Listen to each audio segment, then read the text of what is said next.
California is bracing for a seismic spike at the pump. Starting July 1st, 2025, a combination of new gas taxes and updated clean fuel regulations will hit drivers with up to a 65-cent per gallon increase, fueling predictions that prices could soar past $8 per gallon by 2026. And the outcome could set the tone for the entire country. Joining us to discuss is Paul Fix III, automotive journalist with Car Coach Reports. Good to see you this morning, Paul. What exactly is driving California's latest gas price hike, and why are state regulators pushing these changes now? Yeah, so it's a bit of a retaliatory move here because Trump just signed a couple of bills that removes California's ability to mandate, and I put that in quotes on purpose because there's a lot of different laws that were put in place, and some of them actually did say you cannot buy a gas-powered vehicle from 2030 onwards. The original date was actually this year, 2025. And it was moved. And then it put a lot of people into an uproar and eventually got into Congress. And there had to be a CRA to remove the EPA's waiver that was given to California to allow them to make their own rules that essentially governed what everybody else was allowed to, all the manufacturers were allowed to build car-wise and allowed to sell to the general public in the United States. So with those rules being officially repealed as of just a couple of days ago, now California says, well, we can't mandate that gas-powered cars aren't sold in the U.S. anymore. Now, they can say in their state, although that would be very detrimental to their overall economy there. So what they're doing instead is they're trying to force movements using economic levers now. So this 65-cent gas tax is essentially a move of saying, we don't like what you did. We're going to try to move forward with our plan anyway and actually encourage people to not drive their vehicles by increasing prices on gas and making it more difficult for you to drive your gas vehicle. So how high could gas prices realistically climb for California drivers? And what's fueling those predictions of the $8 per gallon or more by 2026? There's a lot of regulations in place that California likes to push to increase these prices, make it more difficult for you to be able to drive, to own, to even consider buying a gas vehicle in the first place. We did see sky-high gas prices during the pandemic, and this is that was more so a supply and demand issue, but this time it's controlled. The California government is intentionally making these moves. So while $8 a gallon is a good estimate of where the gas prices could go, we don't have perfect math on where exactly it could be. But based on California's Gavin Newsom specifically, his comments about what he wants to do to be able to encourage people to drive electric vehicles and hybrids, although mostly just electric vehicles, he's looking for a zero emissions California entirely. The price could even go higher. He could decide that $8 a gallon isn't enough, that this 65-cent gas tax is not enough of an incentive to force people to make the transition. So, in a couple of years, we could see $10 or more. But again, this is all speculation. Yeah, there's a lot of speculation right now. There's so much unknown. I'll ask you another. With two major refineries closing and new fuel blend mandates kicking in, how are supply constraints impacting the market now? But also, what could we see in terms of shortages potentially, or even higher prices?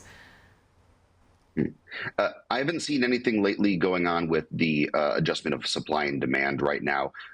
It seems like with the attempt to lower taxes across the country and a lot of economic movements that the Trump administration is attempting to do here, we could see more trucks moving. There was just a huge one of the three bills that Trump signed, actually. One of them was that it was banning non-electric trucks in ports, but now you can have non-electric trucks, gas, diesel-powered trucks in ports. So that movement, getting product out of ports faster, actually means better supply. So we could see, kind of an adjustment there where They've already seen gas prices come down, and I think they're going to kind of stay where they are right now. And the big conversation is what's going to happen to gas next. There's no sign of shortage of having access to gasoline in the future, but there's a lot of talk about alternative fuels like hydrogen power, which Toyota has been doing a lot of research on for the last number of years. And um, back a couple of administrations ago, there's a huge push for hydrogen-powered vehicles. And now the next big thing that's powered by Porsche and Shell and a couple of other manufacturers, they're trying to go completely synthetic gasoline with no fossil fuels involved whatsoever, which means that and part of this would be there's no emissions, really. There's no CO2 coming out of the tailpipe. It's supposed to be better for the environment. It's supposed to be perfectly renewable. And there's already been a lot of tests, including Formula One, the racing series. They use fully synthetic gas. And I was at Rennsport Reunion, this really large Porsche event in California last year, and they used fully synthetic gas for all of even the old vintage cars. So there are alternatives coming down the pike, but I think for regular gasoline right now, there's nothing really to worry about. And at the same time, we're still seeing a push toward EVs, at least in California. So I want to ask you, what does the latest AAA data say about consumer readiness for EVs? But also, we're seeing automakers like GM saying they're all in on EVs, but still heavily investing in gas engines. And what does that message kind of mean for consumers? Absolutely. There's a lot of posturing going on right now, and there's a lot of flip-flopping as companies are trying to figure out what the regulations say and also what they want to do as a company to try to keep themselves in the black. Well, GM is investing $888 million here in the Buffalo engine plant. And that's in direct contrast to what they just said at a press conference. Mary Barra, CEO of GM, stood up and said that EVs are the future and are still the path forward for GM. And at the same time, the AAA data that you mentioned, it's 63% of buyers are not ready for an electric vehicle.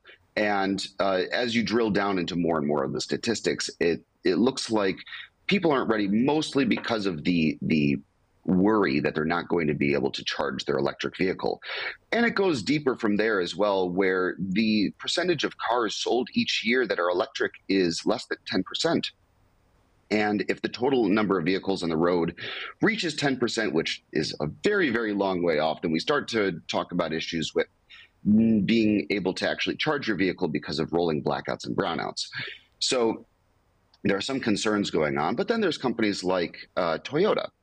And Toyota is saying that they are not going to go all electric, which was a very large statement from them because they previously had said they were going all electric, along with a number of other companies. So you're seeing a lot of switching as these companies are seeing that the U.S. government has backed off their full EV stance, although there is still a federal rule in place with the MPG that's making it very, very difficult for a lot of these companies to make internal combustion engines past 2035.